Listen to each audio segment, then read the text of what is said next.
سيتي اوف جود، يعني مدينة الله للقديس أغسطين. علاش تكلمت على هذا النقطة؟ لأنه سنشهد الأيام المقبلة زيارة بابا الفاتيكان إلى الجزائر، وطبعا من بين المعالم التي سيزورها هي كنيسة القديس أغسطين في باتنا في عنابة.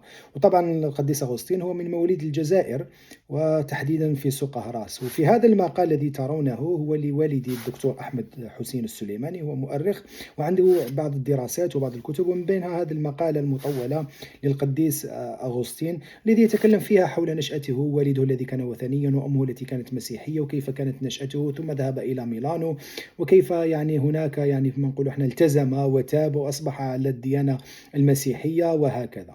المشكلة أن الذي سأتطرق إليه ليس هذا الجانب، هو أنه سأتطرق إلى موضوع القديس أغسطين وكيف كان مفتيا وكان رجل دين الكنيسة الرومانية أو كنيسة روما الحقيقية، روما الآن حاليا الكنيسة الكاثوليكية، وكيف كانت يعني كنيسة كاثولية تتماهى مع الإمبريالية المتوحشة الرومانية. وطبعا نحن في الجزائر وفي تاريخنا الجزائري واجهنا ورفضنا التوحش والإمبريالية الرومانية آنذاك.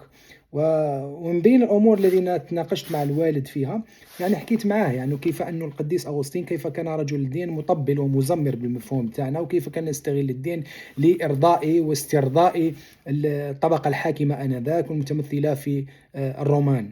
ولهذا نشوفها لماذا يعني الفاتيكان الآن موجود في روما، يعني مش الأسباب هكذا وخلاص، لا، في أسباب تاريخية وكذلك جانب عقائدي، وكيف أنهم ذهبوا إلى مسألة التثليث، لأن الكنيسة في الحقيقة آنذاك عندما كانت أوروبا والعالم يعيش في الوثنية وكذا، كانت يعني منطقتنا وكانت الجزائر تحديدا تعيش على الديانة الحقة التي تؤمن بالتوحيد الواحد بالألوهية، وكانت لا ترى بمسألة التثليث. ولكن جاءت الكنيسة الكاثوليكية التي يعني جاءت بهذه المسألة، والقديس أغسطين من الذين ساهموا فيها وثبتوها. ولهذا نشوف التوافق الآن بين الكاثوليكية وكيف كانت مع الحضارة الرومانية آنذاك، وكيف أنها الآن البابا الفاتيكان والكنيسة الكاثوليكية متمركزة في روما. في هذا الجانب التاريخي من بين الأمور أيضا تكلمت فيها مع الوالد أنه كيف أننا قاومنا، وكذلك الصراع الذي وقع بين دوناتيوس وبين القديس أغسطين، وكيف رفض، وكيف كانت فيه حرب،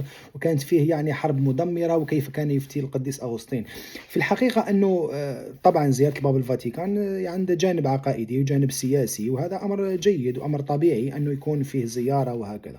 ولكن المهم جدا هو أنه نحن كجزائريين ليس علينا أن نفتخر بالحضارة الرومانية التي كانت إمبريالية متوحشة. لا نفتخر كذلك بقديس أغسطين، رجل علم وفكر وكذا، طبعا يعني شيء جيد، ولكن كذلك يجب أن نقول أنه كان رجل دين سلطة وسلطان، وكان متوحشا وكان يفتي لهم، وكذلك حارب المتدينين الذين كانوا آنذاك على الدين الحق، وكيف حاربهم، وكيف أنهم قاتلهم، وكيف كان فيه جهاد، يعني استشهدوا ذلك الوقت بهذا المفهوم، وكيف رفضوا سلطة الرومان والكنيسة الكاثوليكية، وكيف دوناتيوس هذا ولا في الحقيقة، وفيه امرأة أخرى، وفيه الكثير من الذين رفضوا آنذاك هذا التوجه الشركي بمصطلحاتهم، وكيف واجهوه. ومن بين الأمور اللي ناقشتها مع الوالد هو هذا الموضوع. ولكن الوالد يعني تكلم من الجانب التاريخي والواقعي، وكيف أنه يعني يسعى من الجانب التاريخي، وكذلك لم ينفي هذا الصراع. وأنا أظن أنه نحن كجزائريون يعني مرحبا بالبابا، مرحبا بالفاتيكان، ولكن علينا أن نقرأ في التاريخ وننبش التاريخ لنعرف من نحن وكيف كان الماضي، ونعرف الحضارة والامتداد الحضاري، ونعرف الجميل فينا أننا قاومنا تلك التوحش الروماني الإمبريالي، وكذلك أن نعرف من هم رجال الدين الذين يجب أن نفتخر بهم بعيدا عن القديس أغسطين، الذي يبقى يعني كشيء إيجابي أو شيء يعني معرفي، وده يدخل في إطار التاريخي للجزائر. شكرا.